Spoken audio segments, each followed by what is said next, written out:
ग्रामपंचायत मसाजोग पोटनिवडणूक 2026 या याची निवडणूक प्रक्रिया सकाळी 7:30 वाजल्यापासून सुरुवात झालेली आहे। मतदार राजा उत्साहात मतदान करीत आहे, कारण त्यांना माझ्यासारख्या सामान्य कार्यकर्त्यांना जो रोज लोकांच्या सामाजिक असेल किंवा त्यांच्या वेगवेगळे प्रश्न असतील त्याच्यावर जो माणूस सदैव त्यांच्या सोबत आहे, त्यांच्या सोबत उभा राहतो, त्या माणसाला त्यांना निवडून द्यायचे। त्याच्यामुळे माझी मतदार राजा उत्स्फूर्तपणे आता मतदानासाठी रस्त्यावर आलेले आहे आणि मतदार केंद्राकडे मतदान करण्यासाठी जात आहे। अनेक आरोप प्रत्यारोप झाले, त्याच्यानंतर ही निवडणूक होते आणि विशेष निवडणुकीची पार्श्वभूमी संतोष देशमुख यांची हत्या आहे आणि त्यानंतरच ही निवडणूक लागली। नाही, निश्चितच हा दुर्दैवी घटना आहे की संतोष देशमुखच्या हत्येनंतर आमच्यावर ही निवडणुकीची वेळ आली आणि त्याच्या लोकशाहीमध्ये निवडणूक ही एक प्रक्रिया आहे आणि त्या प्रक्रियेमध्ये ज्या गोष्टी आहेत त्या करणं गरजेचं आहे। त्याच्यामुळे मी त्या निवडणूक प्रक्रियेमध्ये उमेदवार म्हणून उभा आहे।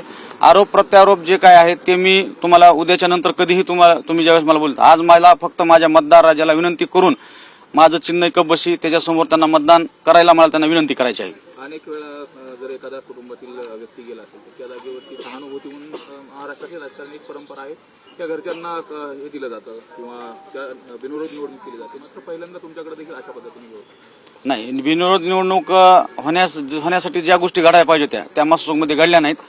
त्याच्यामुळे हा उमेदवारी अर्ज राहिलेला आहे। त्यावेळेस मी सुद्धा गावकऱ्यांना विनंती केली, म्हणजे जे माझ्याकडे बिनविरोध करा म्हणून आलते त्यांना मी सुद्धा विनंती केली किंवा मी बी या गावामध्ये सदैव झटणारा व्यक्ती आहे, तुम्ही मलाच यावेळेस एकदा बिनविरोध म्हणून निवडून द्या, पण त्यांनी बी ती विनंती आमची मान्य केली नाही।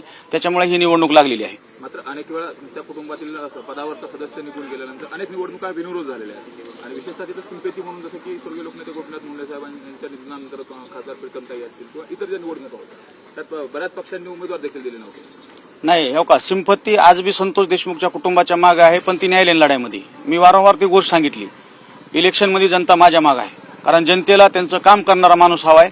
त्याच्यामुळे जनता 100% मला यावेळेस विजयी करणार आहे। मसाजोगची जनता तर कोणाकडे कौल असणार आहे? मी आता सांगितलं तुम्हाला की मसाजोगच्या जनतेला त्यांचं काम करणारा माणूस हवा आहे। त्याच्यामुळे जनता 100% माझ्या पाठीमागे आहे आणि मलाच जनता विजयी करणार आहे। संतोष देशमुख हत्याकांडामध्ये सर्वात आवाज तुम्ही उठवला होता, रस्त्यावरती आंदोलन तुम्ही सुरू केलं, तुम्हाला असं वाटलं नाही की संतोष देशमुखांच्या कुटुंबाला बिनविरोध काढावा? नाही, असं का वाटलं की तुम्ही निवडणुकीत उभं राहावं? संतोष देशमुख ज्यावेळेस हत्या झाली त्यावेळेस मी आणि माझे सर्व गावकरी, त्याच्यानंतर सर्व समाज, त्याच्यानंतर सर्व महाराष्ट्र त्यांच्या कुटुंबाच्या मागे पूर्ण एकजुटीनं उभा राहिला। त्यांच्यासाठी ज्या ज्या लढे करणं गरजेचं होतं त्या लढ्यामध्ये सगळे लोक आमच्या सोबत होते, त्यांच्या कुटुंबासोबत होते।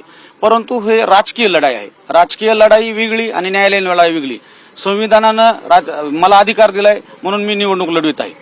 त्याच्यामुळं आणि उद्या मी तुम्हाला ह्या अगोदर सांगितलं की संतोष देशमुखच्या प्रकरणामध्ये या अगोदरही आमच्यासोबत सगळं गाव होतं, त्यांच्या कुटुंबासोबत आजही आहे आणि भविष्यात बी ज्या वेळेस वेळ येईल त्यावेळेस सर्व गावकरी माझ्यासह त्यांच्या कुटुंबाच्या 100% आम्ही त्याच्या पाठीमागे आहेत।